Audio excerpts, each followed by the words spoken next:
Hello friends, my name is Arun Kota. So today we are going to discuss about unit number 2, machine instructions and program, lecture number 9. Now let's go through the content that we are going to discuss in this lecture. There is indexing and arrays, relative addressing.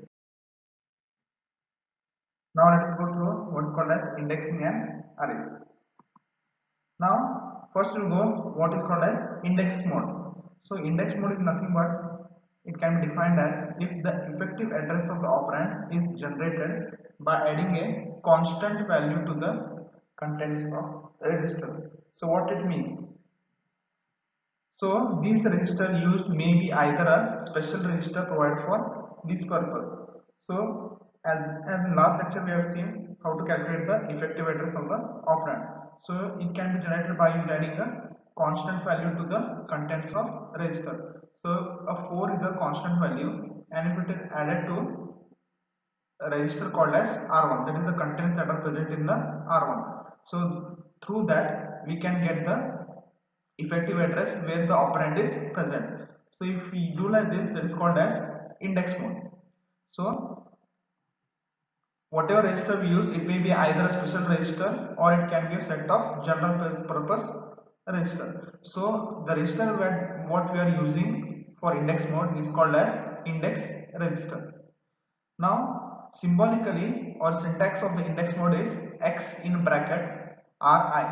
So here x denotes the constant value contained in the instruction. So it may be a number 1, 2, 3 or 4 or any constant value, and ri is the name of the register involved. So if the register is r1 and x is 4, so you can get the effective address, that is 4 plus r1, that is 4 plus the contents that are present in register r1. So the content that are present in r1 is 1000, then there is 4 plus 1000, you will get as 1004. So 1004 is the effective address of the operand. So as I told, the effective address of the operand is given by the formula, that is effective address equal to x, that is the constant value, plus the content that is present in ri, that is the content that is present in the register. So by this you can get the effective address of the operand, that is at what location the operand is present. Now the contents of the index register are not changed in the process of generating the effective address. So even though if you are adding it to the register, so here RY is the index register. So even if you do the addition for generating effective address, the contents of RI or index register will not be changed. So it only change, it does not change during the generating effective address. Now consider an example. So in a figure A, you can see the index register R1. So in the index register R1 contains the address of memory location. So it contains the address is, that is 1000. So it contains the address. The content of register R1 is 100, and the value x defines an offset from this address to the location where operand is found. Now I want to know the effective address of this operand. So how to get the effective address of the operand? So for that the instruction they have used is add 20 in bracket r1 comma r2.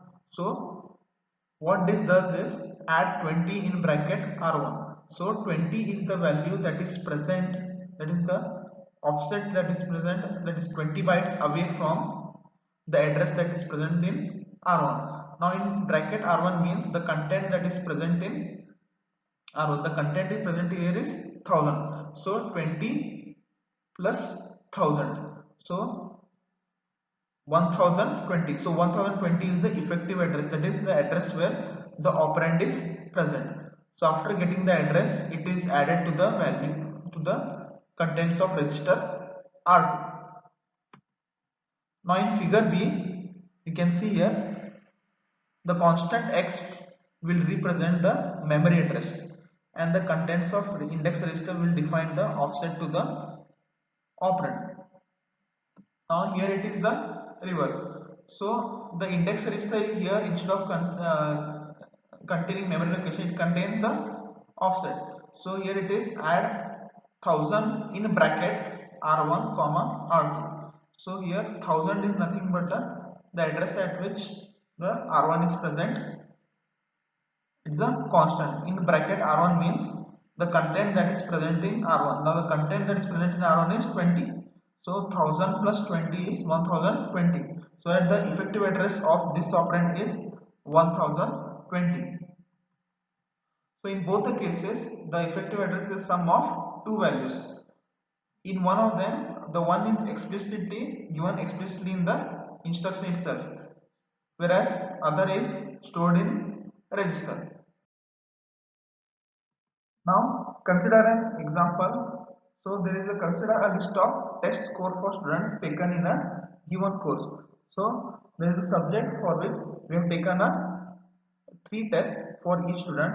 So we assume that a list of scores begins at location list. So there is a list array. So that scores will begin at the location list. Now a 4 memory block contains a record that stores the relevant information for each student. Each record consists of student identification number and the scores taken by the student on 3 tests. So as we can see in the figure, in the memory, n stands for the number of students and which is stored at memory location n. List is the name of the location where the scores will start. So for each student we are using 4 bytes. So as you can see here, for each student there are 4 bytes of location. In the first byte we are storing student ID. Second, we are storing the test 1 score, test 2 score and test 3 score. So this is for the student 1. Similarly for the student 2, we will start at list plus 16. So for each student we are using 4 word memory block. So next student will begin at the 5th word, 6th word, 7th word and 8th word. So the second student ID, second student test 1 score, second student test 2 score and second student test 3 scores and so on up to n. Now there are n students in the class and also the value n is stored in location n. So as you can see here, the n stands for number of students within a class, that is number of students. So it is stored in location n.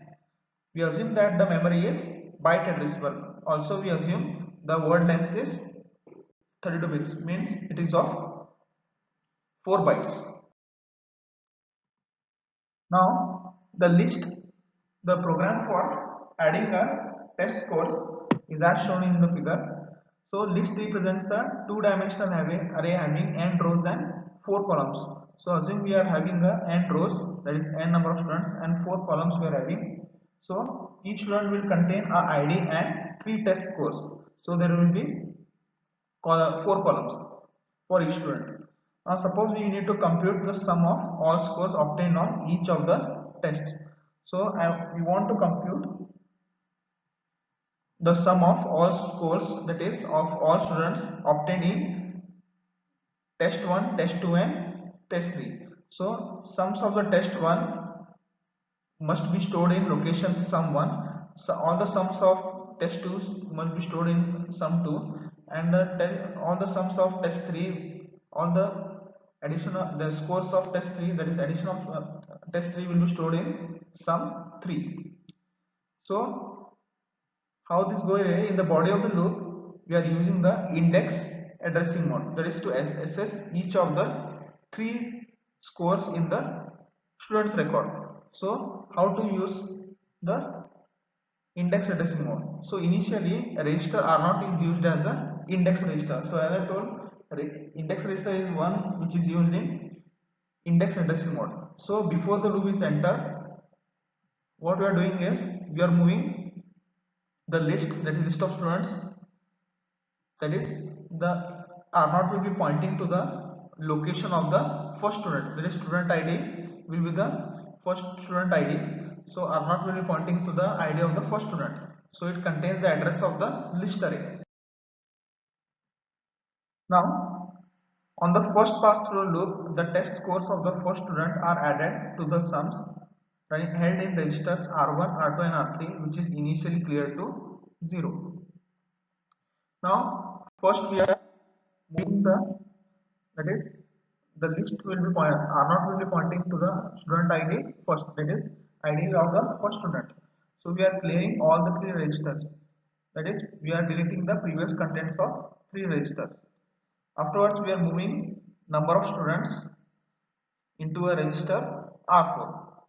Now, after starting the loop, add. So, how we are adding the test scores of each student on at each test? So, add 4 into bracket R0 comma R1. So, R0 is now pointing to the first student ID and he will be adding 4 bytes to it. So when you add R0 plus 4, so we are using a index addressing mode. So 4, so currently R0 is pointing to the student ID. So student ID is present at suppose 0th location. So the next, that is test1 content is present at 4 bytes next. So we have to increment to 4 bytes.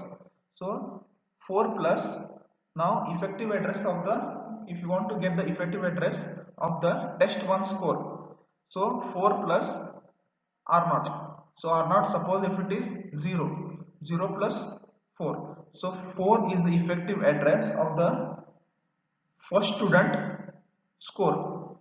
Now we have got the first student's score and that score will be stored added to R1, that is test1 score of the first student. Now once we have got the test1 score of the first student, now we have to get the test2 score of the second student. So to get the second student, he will be present from 8 bytes long, because first byte it will 4 bytes, next it will be 8 bytes, that is 8 plus 0, 8. So 0 plus 8 is 8. So at the 8th address, student 1's second test score will be present. Those second test score will be added to R2. Similarly, for the third test scores will be added to 12. It will be stored in R3. So after we have done with it, we have added all the three test scores of the first student. Now we have to go to the next student. So to go to the next student, as I told, it is 32-bit long, we are assuming. So the second student will be, first student contains 4 word memory. So next student will be as 16 bytes from the first student. So we are adding 16 to R0. Now R0 is containing the address of the first student. So address of the first student, suppose it is 0, 0 plus 16. So after adding it, now R0 will be pointing to the next student ID, that is second student ID. And we are decrementing R4 because one student is over. Now if branch is greater than loop, now R4 is not greater than 0. So again it will come here. Now again, now R0 will be pointing to the second student score. So 4 plus R0. Now R0 is pointing at the 16th location. So 16 plus 4, that is 20th, at 20th address. First test score of the second student will be present. It will be added to R1. Now R1 contains the first test score of the first student. Similarly, 8 second test score of the second student will be added to second test score of the second student. Similarly for the third test score. Now here index register R0 is then incremented by 16 to point to the ID location of the, always we have always we have to increment by 16 to point to the ID location of the second student. Now register 4 is initialized to contain the value of n. So R4 is decremented by 1 at the end of each pass. So as I said, R4 is initialized to number of students in the class. So each time we have to decrement R4 so that it goes on decreasing the number of students. So whenever the contents of R4 reaches 0, so as I told, whenever R4 reaches 0 means all the students have been summed, so all student records have been assessed. So the loop terminates. Now after the loop terminates, always the conditional branch transfers control back to the start of loop to process to the next record. So as I told, conditional branch always goes on into the loop until the condition is not satisfied. Now the last two instructions transfer the accumulated sum from register R1, R2 and R3 into memory location sum1, sum2 and sum3. That is, now R1, R2, R3 contain the sum of all test scores of test 1, test 2 and test 3. So it will be transferred into sum1, sum2 and sum3. Now the most basic form of index addressing used to efficiently assess the memory operand. For example, suppose a second register can be used to contain the offset x. Instead of using a single, we can also use two registers for index addressing. So the effective address will become the sum of contents of register Ri and Rj. Here the second register is called as a base register. So this form of index addressing provides more flexibility in assessing operands because both components of the effective address can be changed. Now we go for next type of addressing called as relative addressing. So first, you should know what is relative mode. So here the effective address is determined by the index mode using the program counter. Now in the index mode, as we have seen, the effective address is determined by adding the constant as well as the register. Here we are getting the effective address using the, instead of using the process register, we are using the program counter. So it is denoted as X in bracket PC. PC means program counter. So program counter, as you know, it is a specialized register for pointing to the instruction that is being currently executed. So it can be used to address a memory location that is X bytes away from the location. So this mode can be used to assess data operands. So in most common use is to specify target address in branch instruction. So if we want to have the target address in branch instruction, we can use this addressing. The instructions such as branch 0 loop will execute the program by going through the branch target location. Now here the target location is loop. Only when this condition is true, it will go to this branch target if the condition is satisfied. So this location can be computed by specifying its offset from the current value of the program counter. So if you want to go to this branch target, you can specify an offset value and you can add it to the program counter value. Now in this session we have gone through what is indexing and the indexing modes, example of indexing, what is relative addressing and relative mode. Thank you.